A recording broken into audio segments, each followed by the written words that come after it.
Adik-adik sudah tahu faktor-faktor penyebab longsor. Sekarang kita membahas gejala umum longsor.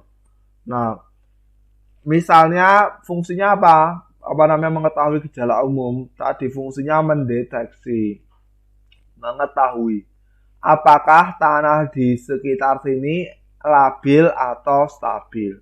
Kalau labil, ditreatment atau ditinggalkan. Nah, maksudnya ditinggalkan jika adik-adik belum membeli.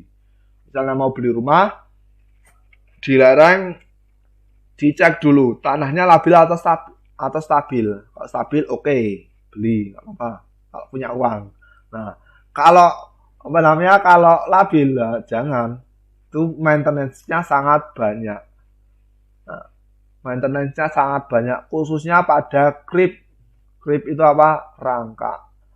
Nah, kalau pada grip nanti dia selama dia tidak amblas, tidak longsor amblas tuh tetap ada grip. Nah, harus hati-hati ya. Gejala umum tanah longsor ini harus dideteksi. Nah, kemampuan adik-adik mendeteksi itu membuat menentukan proyek adik-adik berhasil atau tidak. Ini gejala umum tanah longsor. Pertama, munculnya retak-retakan atau crack. Nah, retak-retakan ini tidak semuanya akibat longsor.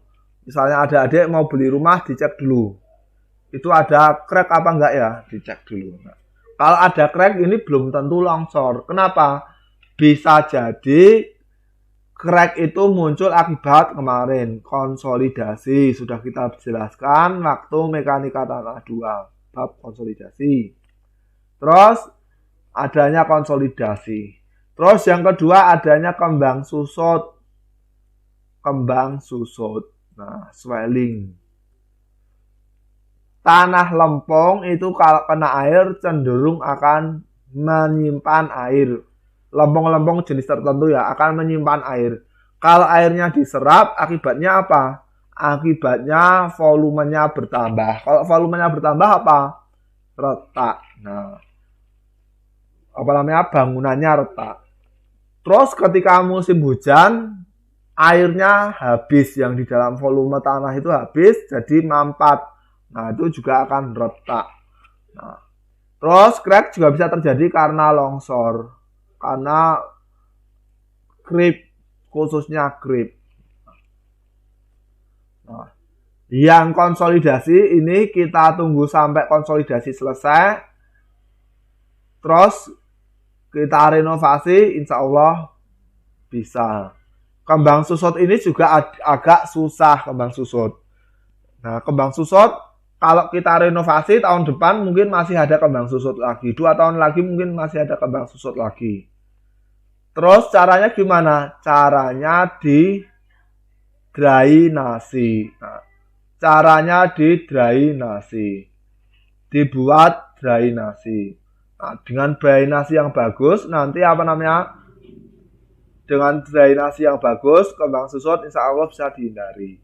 Nah, terus kalau longsor caranya gimana? Nah, kalau longsor itu sudah seperti saya bilang, longsor itu bagi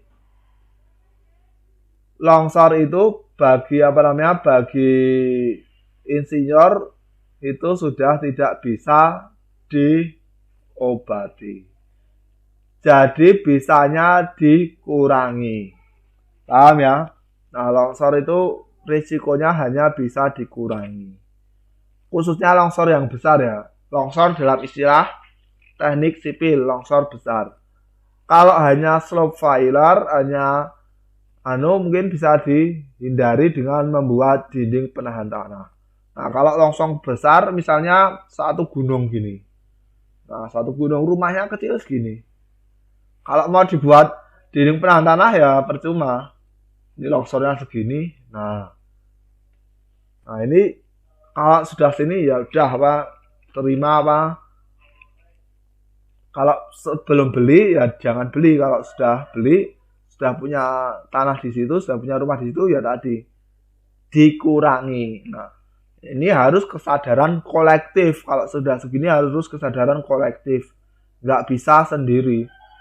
Nah, harus kesadaran kolektif satu kampung, satu masyarakat.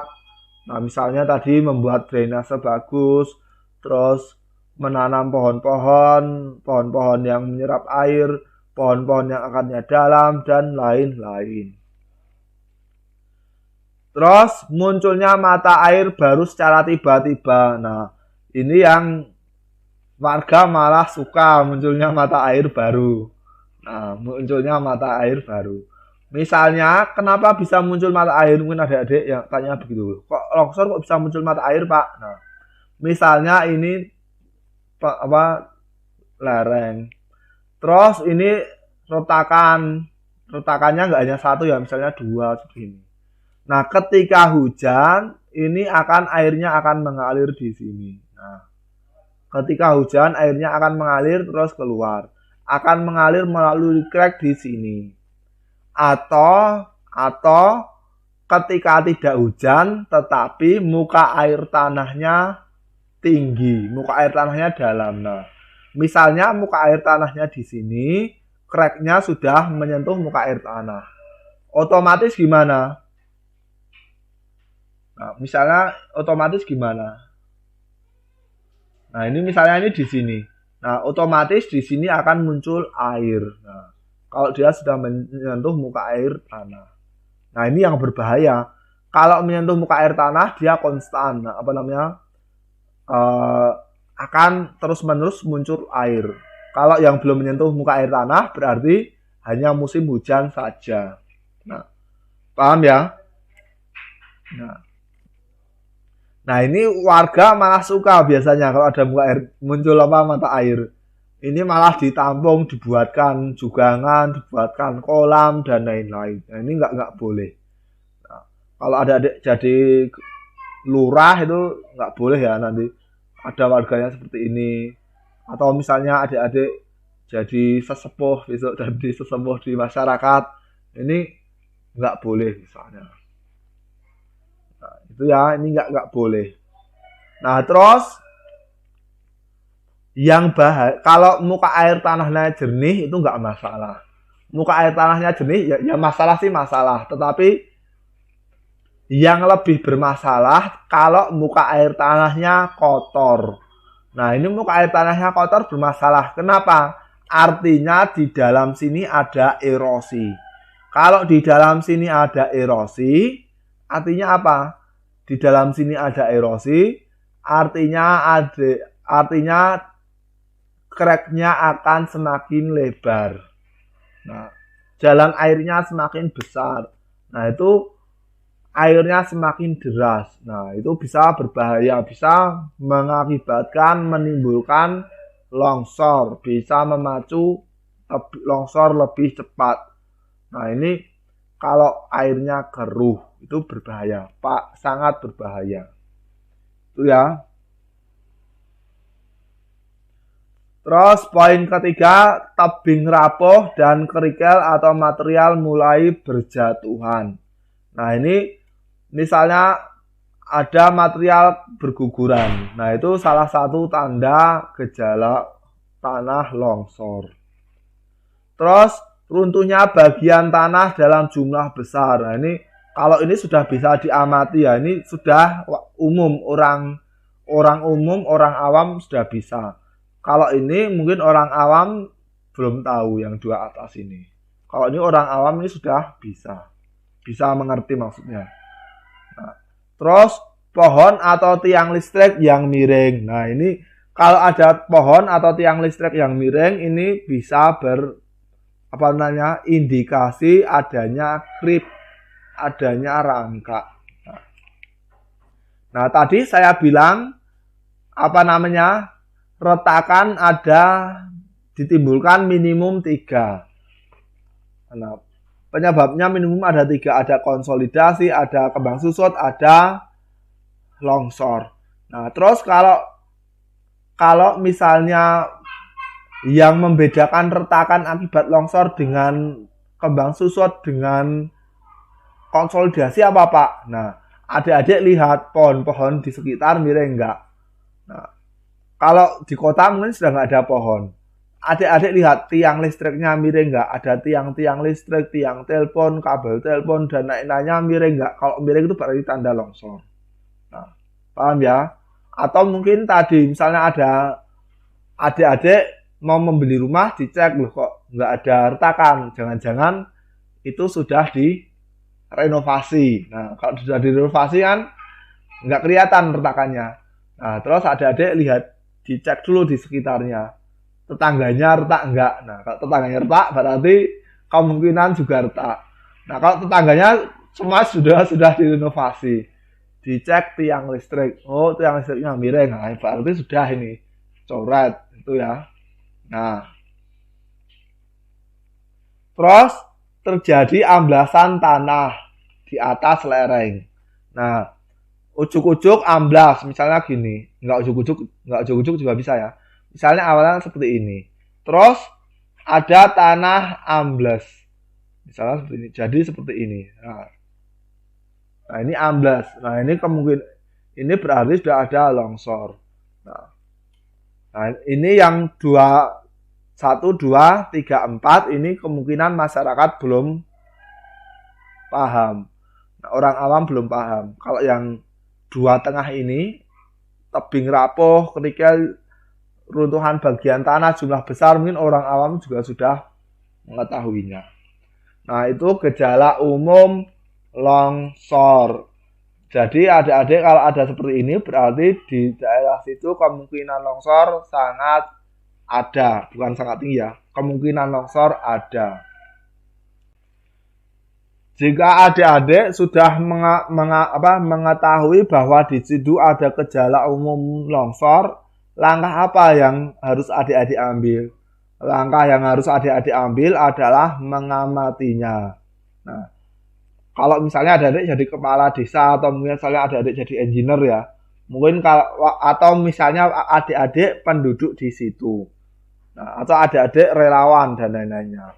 Nah, kalau misalnya adik-adik mau beli rumah di situ nggak jadi, nah kemungkinan adik-adik mengamati mungkin tidak mungkin kecil. Nah, jika adik-adik tinggal di situ, nah langkah apa yang harus saya lakukan, Pak? Jika ternyata rumah saya, ternyata kampung saya itu rawan longsor. Nah, ini jawabannya pengamatan. Jika adik-adik kepala desa, jika adik-adik pejabat di situ, jika adik-adik berpengaruh atau mungkin adik-adik engineer yang mengusulkan kepada mengusulkan kepada kepala desa, relawan dan lain-lain. Nah, langkah apa yang harus adik-adik ambil? Langkahnya adalah mengamatinya. Nah, pengamatan nanti ada secara garis besar dibagi jadi 2. Pengamatan secara visual dan secara instrumen. Nah, visual itu diamati dengan mata, terus yang kedua dengan instrumen. Instrumen itu dengan alat. Nah, yang pertama pengamatan dengan visual, dengan mata. Kita amati saja. Nah, yang diamati munculnya rekahan tarik. Nah, ini rekahan tarik seperti ini. Ini ketertarik. Nah, biasanya kita foto terus kita letakkan penggaris dan lain-lainnya. Kita ukur retakannya semakin tahun semakin besar atau enggak. Nah, kalau ngamati rekahan tarik jangan di kaki lereng. Umumnya tidak terlihat. Umumnya awal kemunculannya itu di atas dulu. Kalau rekahan tarik ya. Nah, rekahan tarik di awal di atas dulu. Nah, karena ketarik.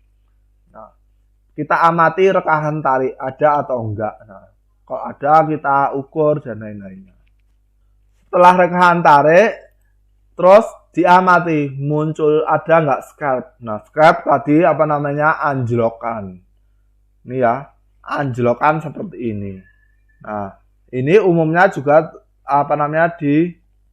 di mahkota. Ini mahkotanya umumnya. Nah, ada anjlokan. Nah, material telah bergerak ke bawah secara vertikal. Berarti ini sudah anjlok tanahnya. Terus ada aliran air tak normal. Nah, misalnya aliran air tidak normal itu apa? Peningkatan aliran air. Nah, misalnya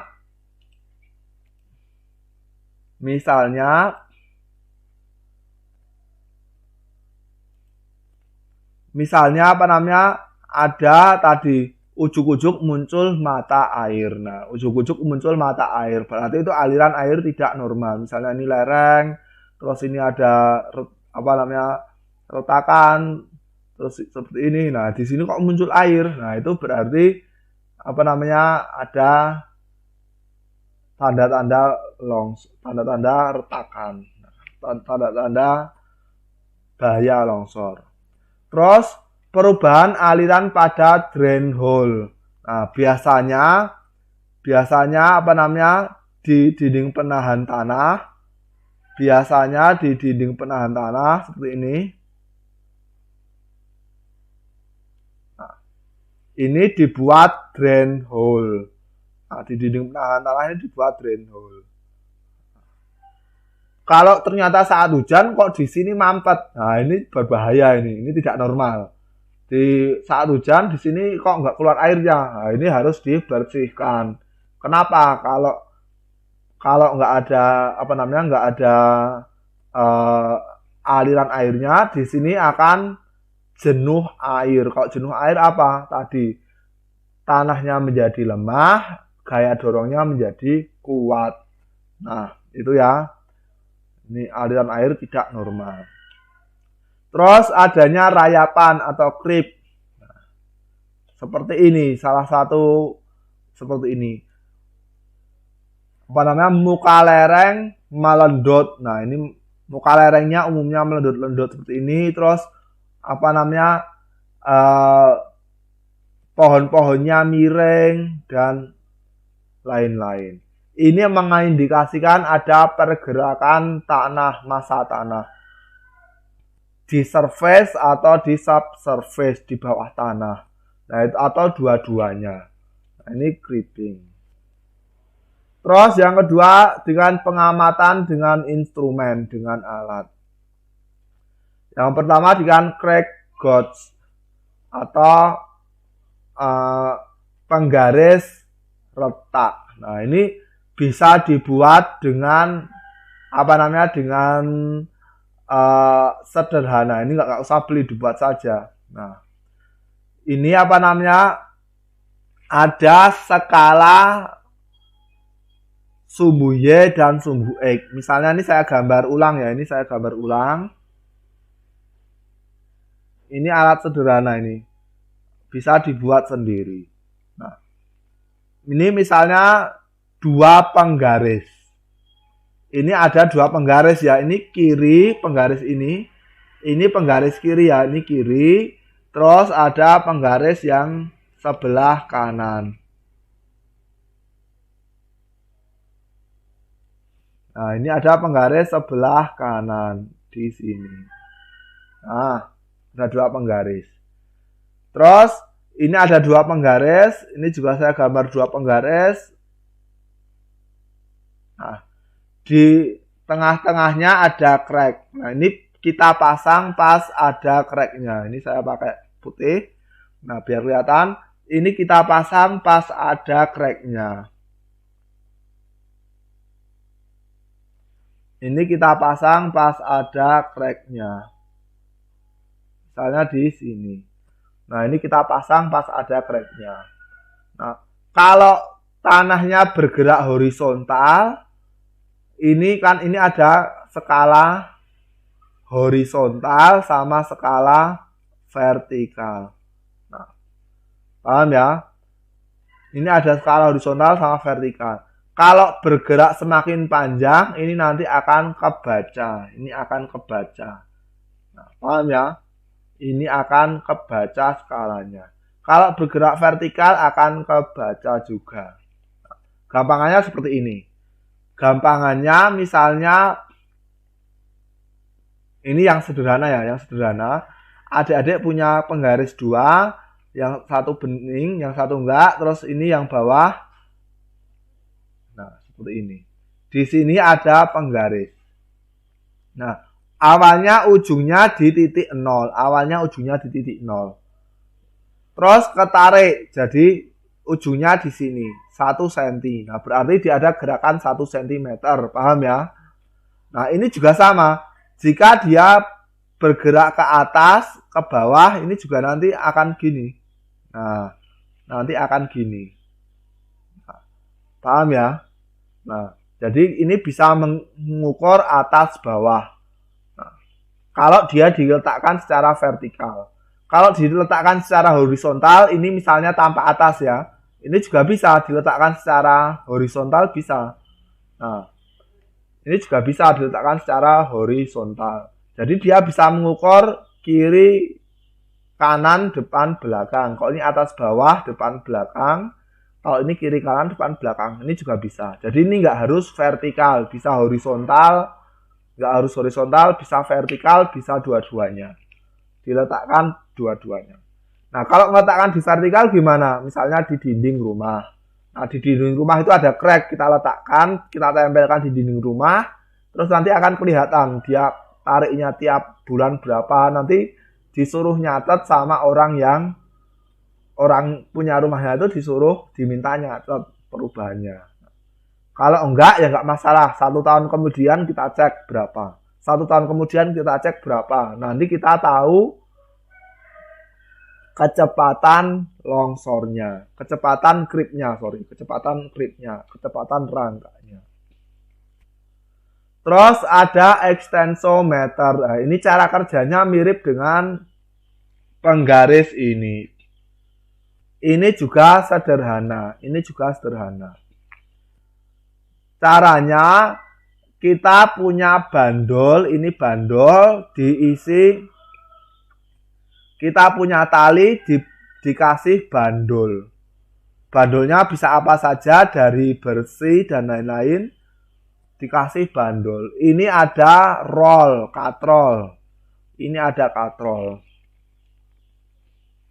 Terus ini biasanya lurus seperti ini, lurus, terus ini ada sama, ini ada apa namanya tiang, ada 2 tiang. Nah, ini lurus, ini diikat pada tiang satunya.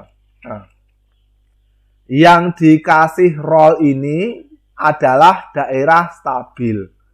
Yang ujung satunya yang diikat adalah daerah yang tidak stabil. Nah, kalau ini bergerak ke sana, bergerak semakin menjauh, ini akan terangkat. Nah, biasanya di sini juga dikasih penggaris. Nanti dia terangkatnya berapa senti, berarti itu pergerakannya. Paham ya? Nah, insya Allah cara kerjanya mudah. Ini mudah dimengerti. Insya Allah cara kerjanya mudah. Terus ada yang namanya inclinometer. Nah, ada yang namanya inclinometer. Cara kerjanya seperti apa? Nah, misalnya tadi ini lereng, terus di sini bergerak. Tadi dari pembacaan extensometer bergerak. Nah, atau dari pembacaan crack gauge itu bergerak. Nah, terus kita ingin tahu kedalaman bidang gelincirnya berapa. Kita ingin mengetahui kedalaman bidang gelincirnya berapa. Nah, caranya gimana? Pakai inclinometer. Nah, inclinometer itu kita masukkan pipa. Kita masukkan pipa selongsong. Ini apa namanya? Pipanya bukan pipa pejal ya, bukan pipa pejal, tetapi pipa berongga, selongsong. Bahasa Indonesia selongsong apa? Nah, pipa berongga.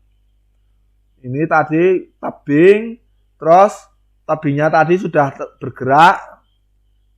Kita masukkan pipa berongga. Pipa berongganya ini dicek apa namanya kemiringannya. Nah, dicek kemiringannya. Caranya ngecek gimana? Dengan memasukkan alat ini.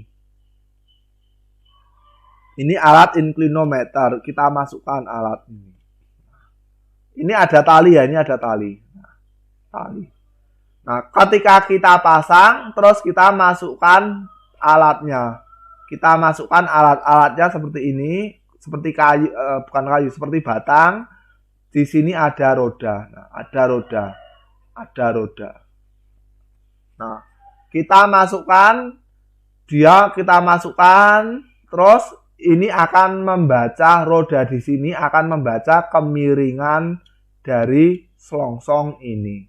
Nah, kita bacaan pertama kita masukkan, berarti sudut 0, sudut mula-mula. Terus mungkin 1 tahun kemudian, beberapa tahun kemudian, kita masukkan lagi inklinometernya. Kita masukkan, nah kalau dia bergerak, sudutnya menjadi sudut 1 atau sudut 2. Nah, misalnya seperti ini. Nah, misalnya dia bergerak menjadi ini. Misalnya dia bergerak seperti ini. Ini lurus, terus ini bergerak. Nah, bergerak gini, terus ini. Nah, bergerak gini ya. Nah. Berarti di sini artinya apa? Di sini ada bidang gelincir. Nah, dia bergerak seperti ini. Nah, dia bergerak seperti ini. Kita masukkan ini lurus sampai di sini nanti miring sampai di sini lurus. Nah, jadi apa namanya? Inklinometer tadi bacaannya vertikal itu beberapa titik bisa membaca. Jadi kita bisa mengetahui di kedalaman berapa dia sudutnya ini berubah. Nah, misalnya di sudut sini dari alfa 0 menjadi alfa 1 atau alfa 2. Nah, berarti dia sudut relatifnya adalah alfa 2 dikurangi alfa 0. Nah, ini ya sudut relatifnya. Nah, dari trigonometri sederhana kita bisa tahu dia bergerak berapa. Ini alfa, sudut ininya berapa. Nah, pergerakannya berapa bisa kita ketahui jika kita tahu tingginya. Nah, paham ya? Nah, jadi inklinometer ini bisa membaca di beberapa titik. Nah, di titik sini alfanya tidak berubah. Di titik sini kok berubah. Tidak berubah. Nah, seperti itu. Paham ya? Nah, inklinometer itu untuk menentukan bidang gelincir. Salah satu fungsinya. Yang kedua untuk menghitung besarnya pergerakan longsor. Nah, insya Allah mudah.